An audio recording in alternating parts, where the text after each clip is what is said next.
and welcome to Making Things with String. My name is Kate, and this is my YouTube channel, my crafty YouTube channel, where I talk about the crafts that I'm doing. A lot of it is cross-stitch and knitting primarily. So welcome to anybody who's a returning viewer. Welcome if you're new. I hope you find something that you enjoy here. So I want to start off today's video first by saying a big, huge thank you to Angie from Angie Slowly Crafts, who gave me a shout out in the video that she just posted, her most recent Flosstube. That was so sweet, and I just wanted to say, I said this in my comment to you, but I just wanted to say that, I've been really enjoying your videos as well, and I've been enjoying sort of interacting with you. It's kind of the whole point of making these videos, that and chronicling and logging all my crafty endeavors. So it's been really fun engaging with you and with others. And so I want to start incorporating that into my videos as well. So I do want to start doing some shout outs. I have a little kitty cat here. I'm going to start doing some shout outs as well. This is my little friend Fish. Shout out to Fish, who is a very good kitty most of the time. Yes. Right, so some Flosstube shout outs I want to do, like one or two in each video. So my first shout out would be like a return shout out to Angie. Angie Slowly Crafts is her YouTube channel, and she goes by that on Instagram as well. Another Canadian Flosstuber who I just love her videos. She's very genuine, and yeah, she's just kind of hanging out in her living room, and it feels just like you're hanging out with her, and she's showing you the beautiful projects that she's working on. She says she works slowly. I think our perception of what is slow and what is normal is a little bit skewed, but she's got lots of projects that she works on, and they're all really beautiful. So check Angie out. Another YouTuber that I've been really enjoying her Flosstubes is Katie the Novel Stitcher. That's her YouTube Flosstube name, and she's also relatively new to Flosstube, and she's actually like a relatively new stitcher as well, but yeah, I'm really enjoying the projects that she's working on, and she also spends some of her Flosstubes talking about books at the end, so I like it when people toss in, some different things that they're interested in into their Flosstube videos. So check out Katie, the Novel Stitcher. She's got a great name as well, obviously. So I like that idea. I like sort of spreading the love and sharing things on Flosstube, so I want to start making that a part of my videos too. So it's getting a little bit dark, but I've got my ring light. Hopefully that is light enough for the purposes of this. I've also done the same thing I did last time, and I have like B-roll footage of all of my projects. So hopefully it's all right. So today I'm going to go over my works in progress and some finishes for my cross-stitching and knitting.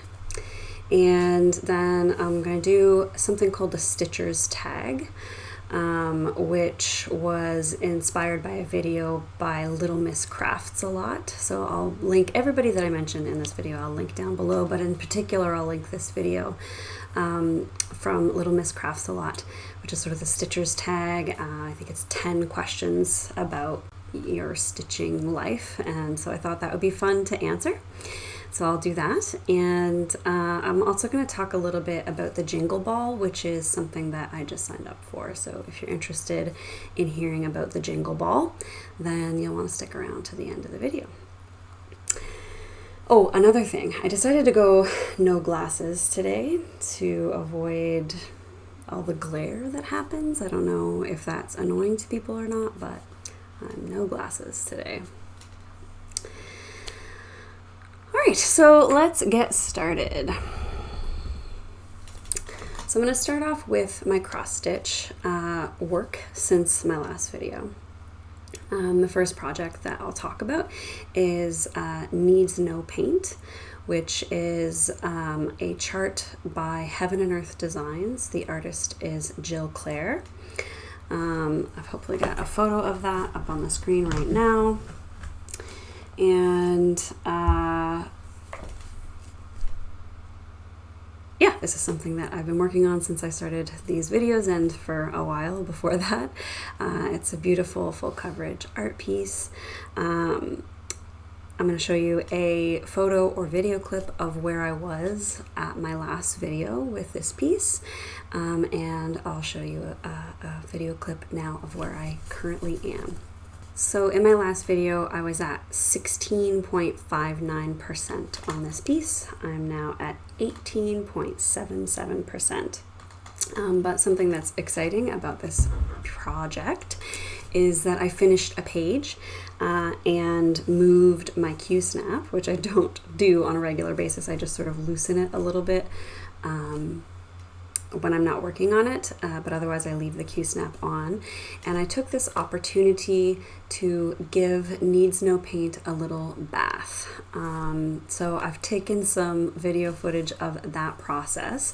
So after taking it off the Q-snap, I used some gentle Castile soap in my bathroom sink with cold water and just sort of soaked it in there briefly, and tried to get some of the grime that had accumulated on parts of the fabric that were just like around the Q-snap, because I don't have one of those nice fabric grime guards that you see a lot of people using. And over the time that I've been stitching this, some of the fabric has unfortunately gotten a little bit dirty.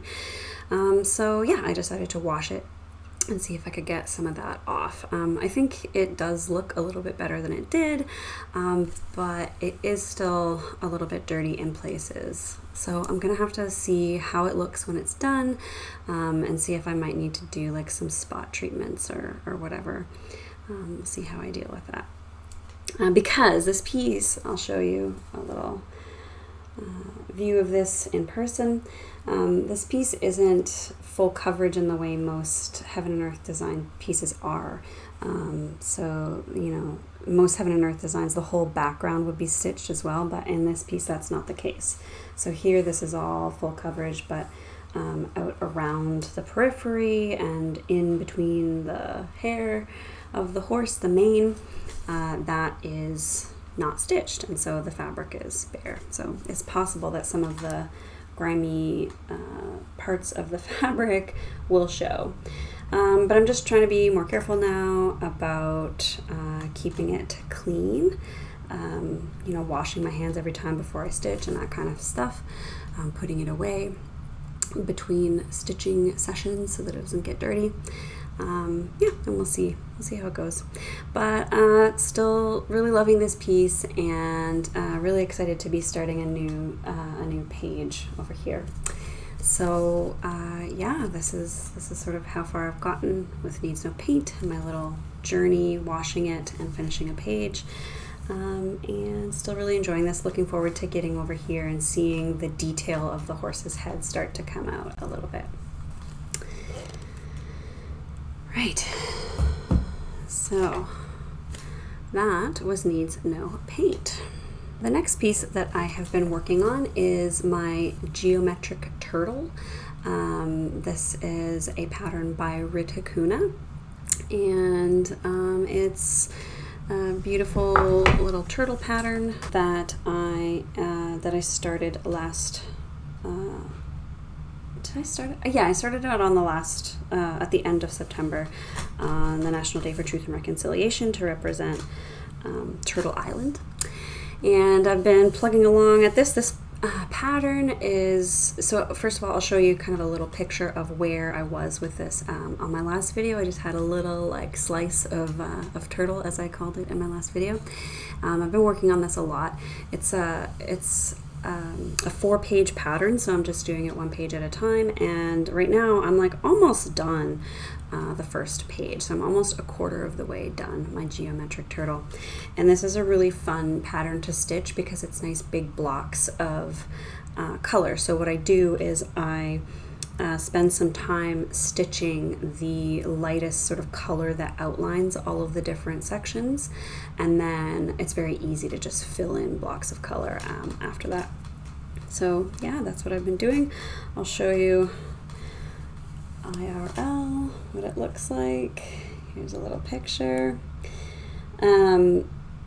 Yeah, so this is a beautiful, beautiful piece. This is being stitched on some 16 count Aida by Fiber on a Whim. It's parchment. The colorway is called parchment, so it's hand dyed Aida. It's really nice and soft. Earlier today I was actually stitching in hand with this and using the sewing method, practicing doing that. It's not something I normally do. Usually I use a hoop or a Q-snap to stitch with. And I tried stitching in hand and using the sewing method on my Quaker Sister sampler that I was working on in September, but I found it was hard. That's a linen that I'm stitching that on, but this 16 count Aida is going a lot easier for me. So I feel like if I get used to stitching in hand and using the sewing method on this fabric, maybe it'll be easier once I'm stitching on linen again to try that. So yes, that's my little turtle, and it's coming along great, and I love it. So those are the only 2 works in progress that I had already started that I worked on, but I did start a new project. So I have a new start, and the new start, I sort of teased it on my Instagram by posting a picture of my start.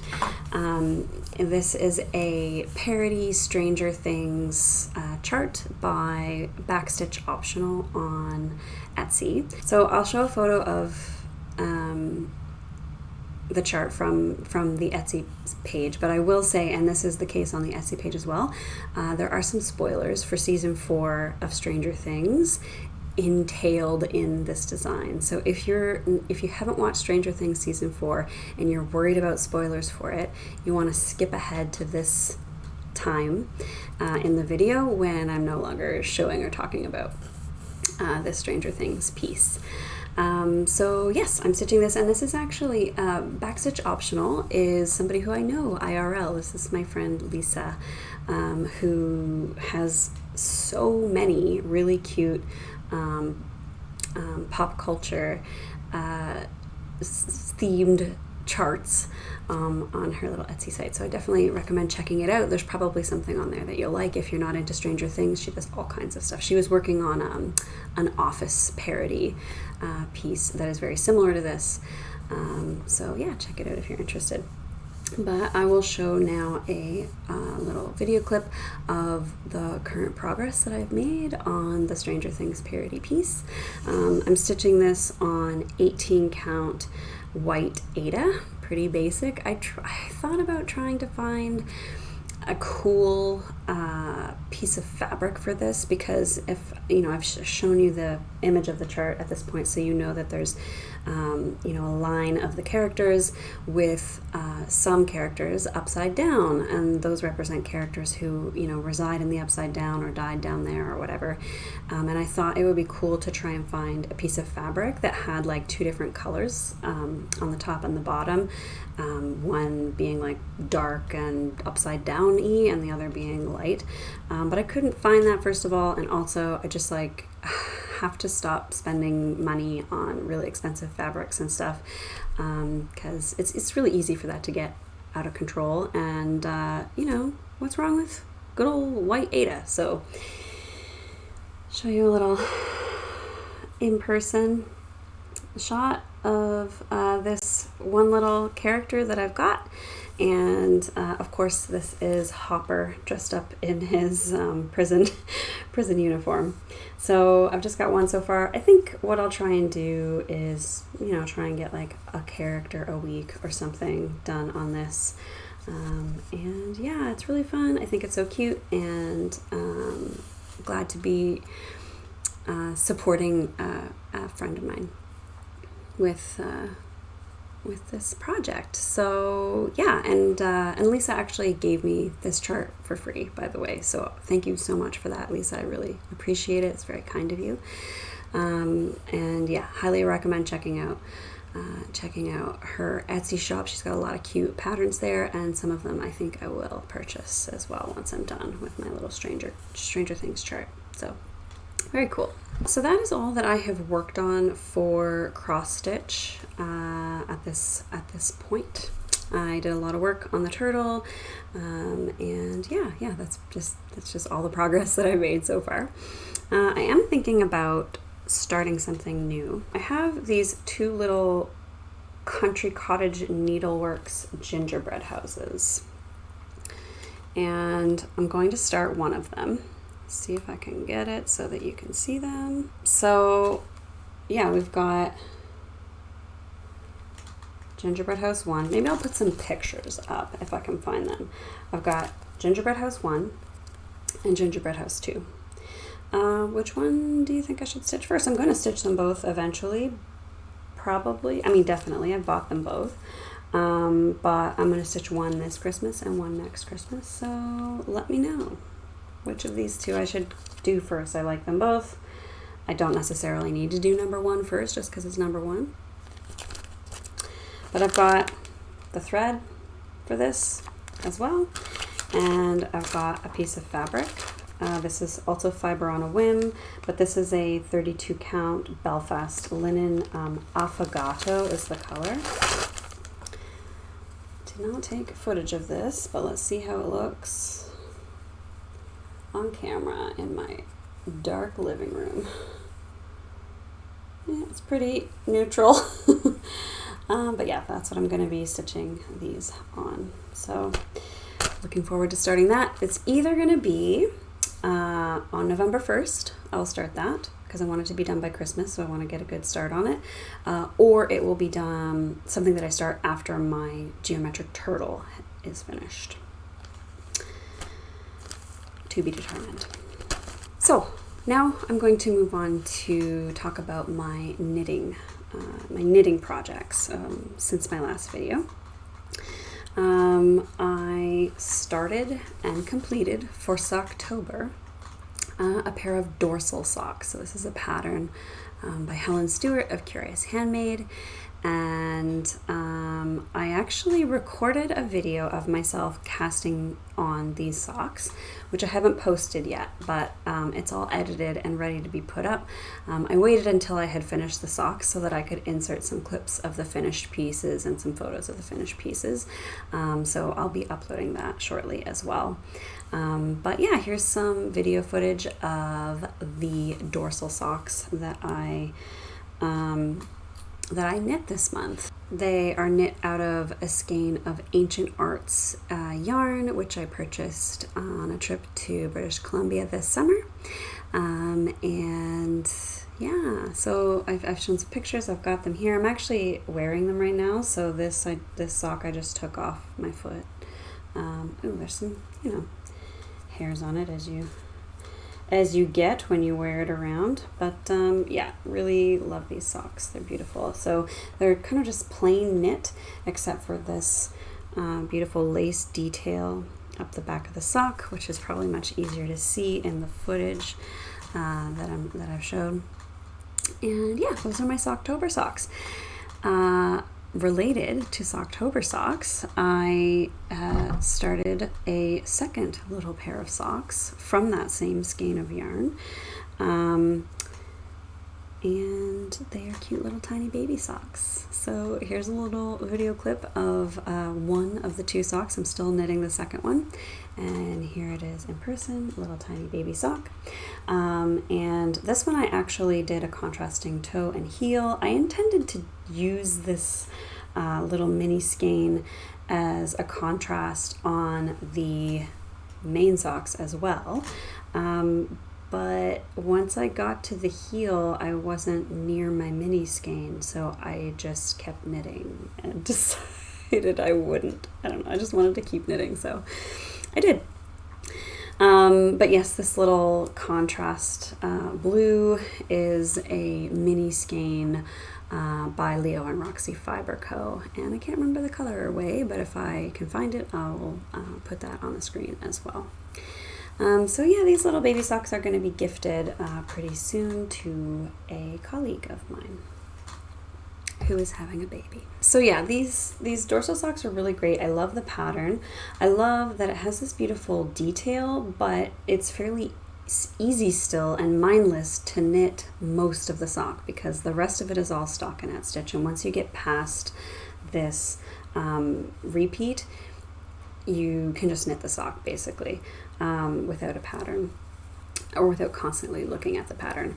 And I really love Helen Stewart's patterns because they always include like a line by line, row by row instructions. So I love to just sort of print those off and mark each row off, every single row that I complete. It makes sure that I know exactly where I am in my pattern and that I don't mess up. And for me, with cable patterns like this or lace patterns, I do tend to do that. Like I'm not great at counting these kinds of patterns, like looking at my work that I've already done and figuring out where I should be in the pattern. And yeah, I can sometimes mess up if it's like complicated at all. So yeah, they're a great pattern. I will say though that while I was knitting these socks, I was contemplating about types of stitches that I don't like doing particularly. I've heard a lot of knitting podcasters talk about how they really dislike purling. And so if you're, for example, knitting a sweater or something that's knit flat and you have to purl in one direction and knit in the other, that's like really annoying. I've never found that. I don't mind purling. Purling and knitting are about equally easy to me. So I never like really understood that. However, knitting through the back loop, and in particular this 1x1 twisted rib cuff, I hate doing it. I don't know why, but for some reason knitting through the back loop is super annoying to me. And knitting these cuffs, even though I do love how they turn out, I often just do a 2x2 rib with like regular knit stitches, not twisted, just because I don't like knitting twisted rib. I don't like knitting through the back loop. So purling, fine. Knitting through the back loop, hate it. And then another thing is cables. I don't like knitting cables. They are beautiful, stunning, and I love the end result. But I just find it awkward and cumbersome. I don't like the cable needle. It's just not fun. And so I do knit cables sometimes, obviously. I knit this little cable sock, but I kind of have to, it's sort of like for the good of the end result and not because I enjoy the process. So yeah, I don't know. Let me know what you think in the comments. How do you feel about purling? How do you feel about knitting through the back loop? How do you feel about cables? Those are just kind of thoughts that were going through my mind as I was knitting this pair of socks. Okay, so I've already talked about, the baby sock, by the way. The pattern is Simple Baby Sock pattern, and that is a free pattern on Ravelry, so check that out. Okay, so I have a new start and finish since my last video for knitting, and it is this cute little dishcloth. So I'll put some video footage of the dishcloth. It's pretty standard dishcloth, just garter knit on the diagonal, with some cotton yarn, one of those big balls of cotton yarn that I just got from Michael's. It's just white and black variegated, and I really like knitting these dishcloths for people for Christmas. So my goal is, as I have done in previous years, just to knit up as many of these as I can and lead up to Christmas, and I just kind of toss them in with Christmas gifts for people, because you can always use a new dishcloth. They're also really easy and fast to knit. I would say they take me like a couple or 3 hours to knit, and it's very mindless. I like doing it when I'm watching TV or something like that. And so yeah, I made myself a little dishcloth. I'll give this away to somebody for Christmas.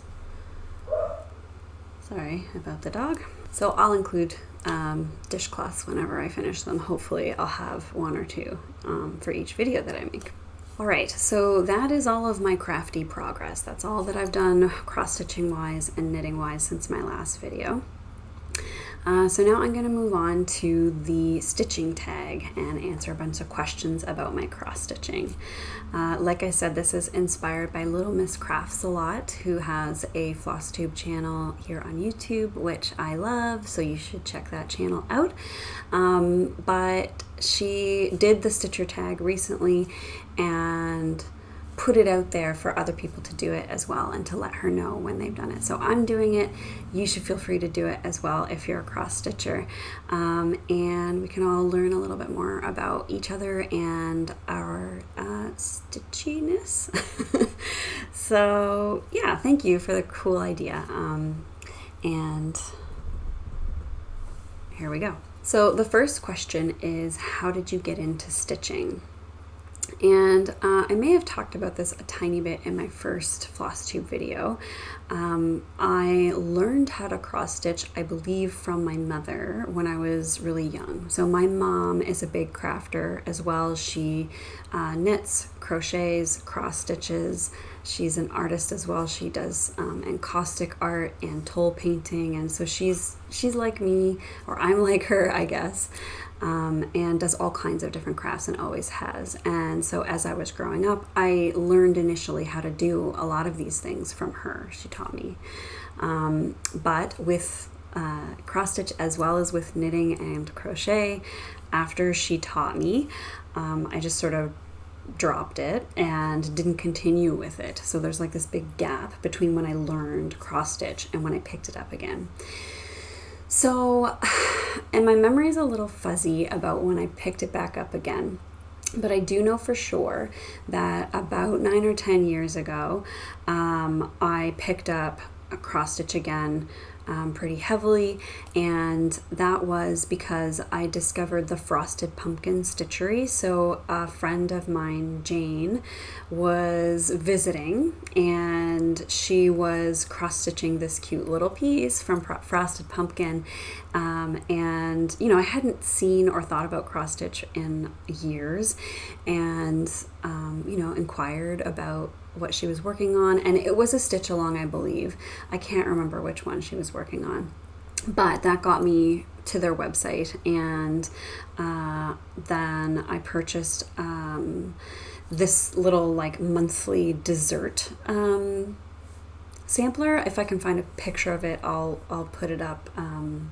But yeah, I purchased that. That was the first Frosted Pumpkin piece that I did, and then I also, you have seen my finish of the woodland sampler. So I purchased and started that woodland sampler all those years ago in 2013.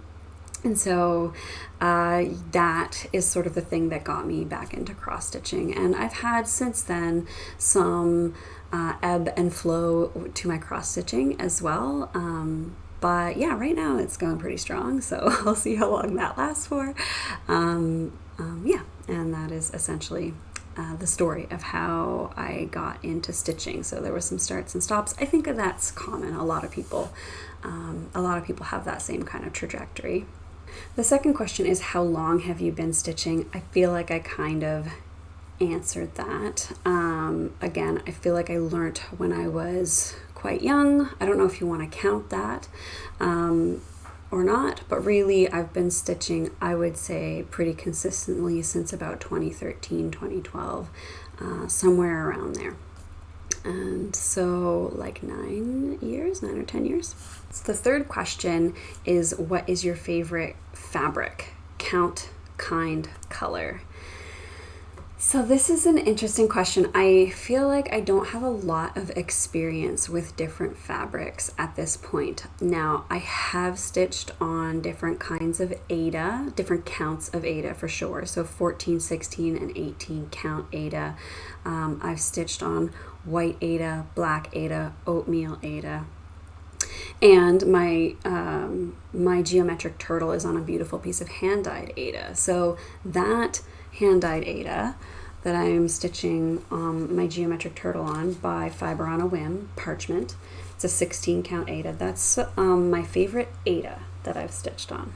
It's nice and soft, and regular Aida is not. It's stiff as a board, as you know if you've ever stitched with it, which is fine. And I do still stitch on that as demonstrated by my Stranger Things whip, and yet you can see like it is very stiff.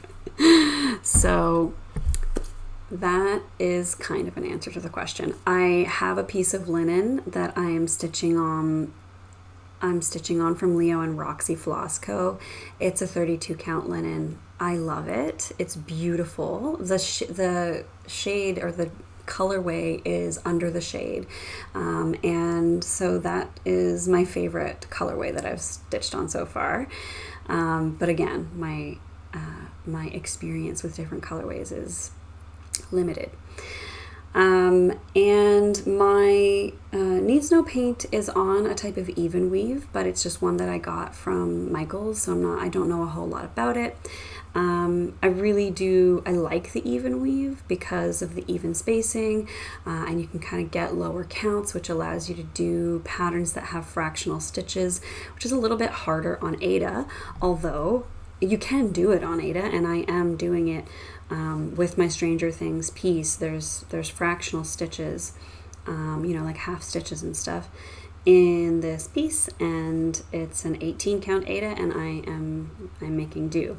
But it is a little bit easier if you're using an even weave or a linen that's at a much higher count and then stitching over 2 instead of over 1. So I don't know if I really answered the question or not, but I guess like if I'm going to answer it for real, my favorite fabric right now is this 16 count Aida parchment from Fiber on a Whim. Given like with the caveat asterisk that I don't have a lot of fabric experience, so that could change. So the next question is, what is your favorite thread or floss, color, and brand? This is also a really interesting question because I mostly know DMC. I have and use mostly DMC, and I like DMC. It's just fine. It's cheap, and so I love it for those reasons. And there's lots of choice of colors. There's like too many colors, one might say. But if you don't have a particular color and you have lots of other colors, it's likely that you have a color that could suffice and be substituted in. So there's lots of reasons that DMC is great. And but I am interested in trying more over-dyed flosses. I have dabbled a little bit in Leo and Roxy for my Quaker Sister sampler. I'm using some Leo and Roxy floss, which are butterscotch and Colonel Mustard. And I'd say if I have to pick favorite colors, those sort of mustardy yellows and blues are like my favorite colors. So I'm really liking the Leo and Roxy floss quite a lot. I like the little bit of variegation that you can get with it. Actually, I'll be trying Classic Colorworks and Weeks Dye Works for the Cottage Country gingerbread houses that I'm doing. So that'll be interesting for me because I've not tried either of them before, but there's 2 of each called for in those patterns. So I'm interested to see how I like those. Something that I've never tried before is silks, so I'm interested to try out some silks too. But yeah, it's sort of a balance between cost and like fanciness. So, I mean, I just think my answer is going to be that DMC is my favorite. That'll always be the go-to. And then there might be special occasions where I use something else. But I don't think that would ever be my standard. So the next question is, what is your favorite pattern designer brand? I guess I would have to say Frosted Pumpkin. Stitchery is my favorite. Again, I think I'm still kind of exploring designers and trying new people out. So you'll know that my Quaker Sister sampler is a modern folk embroidery piece. That's my first ever modern folk embroidery piece. I purchased Ragnarok from Long Dog Samplers, which I haven't started yet, but will eventually. I really love Heaven and Earth Designs, full coverage patterns. But yeah, and I mean, there's just so many. Cottage Garden, like I haven't ever stitched a Cottage Garden piece before. Like really, Frosted Pumpkin has been the one company that I have purchased from, or designers that I've purchased from the most. And so that's why I say that they're my favorite. But I'm still, I don't like picking favorites. Like they're all different. They're for different purposes. So I like Frosted Pumpkin when I'm looking to stitch something really cute. And I like Heaven and Earth Designs when I'm looking for something full coverage. So yeah, but I guess if I have to pick one, Frosted Pumpkin. Frosted Pumpkin's my favorite. Next question is, what is your favorite tool or tools? I didn't think about these in advance. Okay, actually, this is a good opportunity. So I think my favorite tool, I'm going to say, is my bobbin storage container. And I actually just got a new one because the one that I was using prior to this was full. So I got a bigger floss storage crate. So I'll put in some footage of that, maybe a picture. This is actually meant for washi tape. It says that it's for washi tape on the top, but it fits floss bobbins really great. And it has these sort of 4 removable smaller trays inside of it. So, I mean, I'm just really enjoying that right now, and I will say that that's my favorite tool. I really like my little swan scissors too, but those are just, I mean, it's like, I guess if we're going that way, then needles are my favorite because I couldn't cross stitch without needles. So, but yeah, we'll go with the floss storage container. So the next question is, are you a process or project stitcher? So what this means essentially, as far as I know, is your main focus on just the process of stitching, or is your main focus on the end product that you get? So the project, the thing that you then get to put up on your wall or make into a pillow or whatever. I actually like to add in a third category here, another P, and that is progress stitcher. And I think I may have heard this first from, I heard this first from Jessie Marie Does Stuff. I believe she made this sort of third distinction. So there's process, project, and progress. And I see myself, so progress is just, it's like process, but you do care a little bit about what's getting done. You want to see progress happen. So you're there for the process of stitching, but you want, the main thing that you're gratified by is seeing things come together and watching the image form.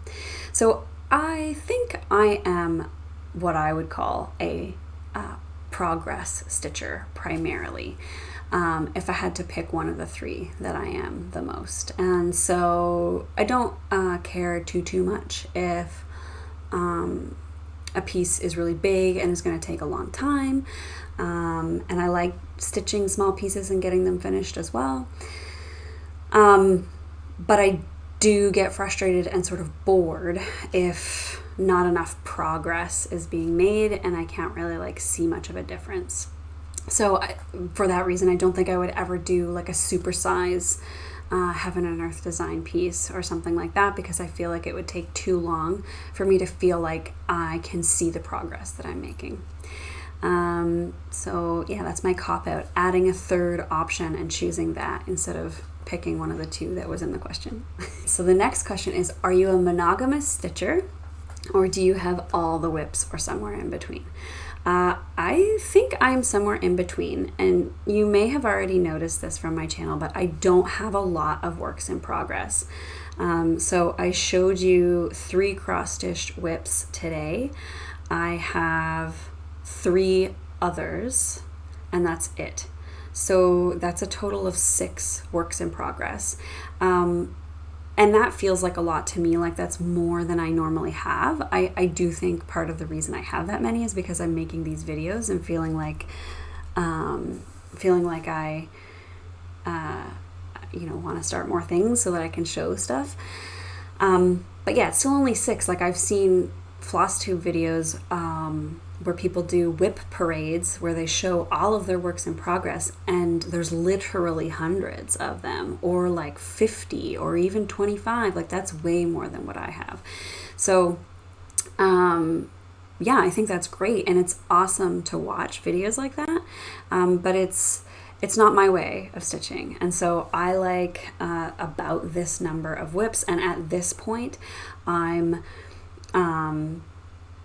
hesitant to start new things without finishing other things, like how I was saying with the gingerbread houses. I kind of want to start one, but I have this inclination that I want to finish something first and then start them.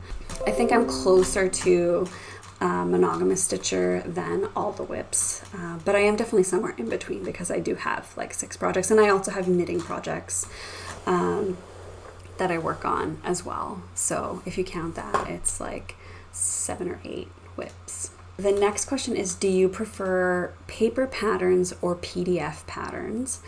And I definitely prefer PDF patterns. If they work in Pattern Keeper, that's great. But even if they don't, I use GoodNotes on my iPad and just pull up the PDF and highlight there. It saves paper. It's more convenient to carry around with me. And especially with Pattern Keeper, the different pages of the pattern are, you don't have to like arrange them together. Like the whole thing is one big page essentially. Like you can see where the page breaks are, but that doesn't limit you in any way. So I definitely prefer PDF patterns, and that is how I stitch pretty much exclusively. But these country cottage gingerbread houses are printed patterns, so like I can do a printed pattern, and yeah, I'll probably make like a photocopy. Although I guess I could scan them and do it in GoodNotes if I wanted to do it digitally. Anyway, we'll see. I don't mind stitching from paper patterns, but I usually do PDF.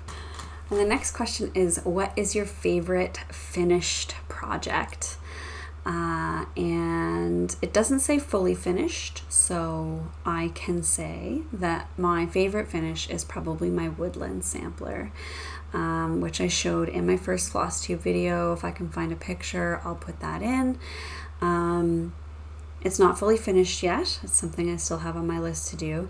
But yeah, I'm going to say that's my favorite, just because it was my longest standing work in progress. It took me a long time to finish, and I am proud of it, and it's cute, and I like it. So yes, that was the Stitcher's Tag. I hope that you found it interesting. I hope that it inspired you to complete it as well. If you do complete it, you should let me know in the comments below. I want to go check it out. You could complete it, and you should go tell Little Miss Crafts a lot as well, because this was all started by her and she wants to hear from everybody too. But like she said in her video, you can make a Flosstube video and tell me about that. But you can also just copy these questions and answer them in the comments below if you want to, if you're not like a create a video type of person. yeah. So that was the stitcher's tag. All right, so the last thing that I'm going to talk about in this video is Jingle Ball. I'm going to have a link to Lindy Stitch's video about the Jingle Ball. The Jingle Ball is a virtual cross-stitch retreat that's happening on December 2nd. And I can't remember what video I heard about this in, but somebody else that I'm watching mentioned that they had signed up, and I signed up. It's $10. It's virtual via Zoom. There's something like 11 or 12 different designers who are going to be involved, including Frosted Pumpkin, my fave. But yeah, there's a whole bunch of different designers who are going to be taking part in this. And it sounds like it's just going to be a ton of fun. There's some classes which right now are full, although I think they're working on getting more classes set up. But even if you don't make it into a class, there's going to be like, networking time or group stitching sessions. There's going to be Q&As with the designers, and there's going to be like virtual booths where you can go and purchase like exclusive patterns from each of the designers. So it's only $10 to register, and then obviously the patterns that you purchase are extra. But yeah, I think $10 seems like a fair price for a weekend of cross stitching. So I'm excited about that. And yeah, let me know if you're gonna do that. Let me know, and maybe we could meet virtually and do some stitching together at the beginning of December. Sounds like a lot of fun to me. All right, it is fully dark outside now. So yeah, that's all I had for my video, and so I guess I'm gonna say goodbye. Thank you so much for watching. Hope you enjoyed the video. It means a lot for me that you are still here and that you stuck it out and are watching, so thanks for that. And yeah, until next time, we'll see ya. Where is my dishcloth? Oh, I need to go get it. All right, maybe I'll put my sock back on too.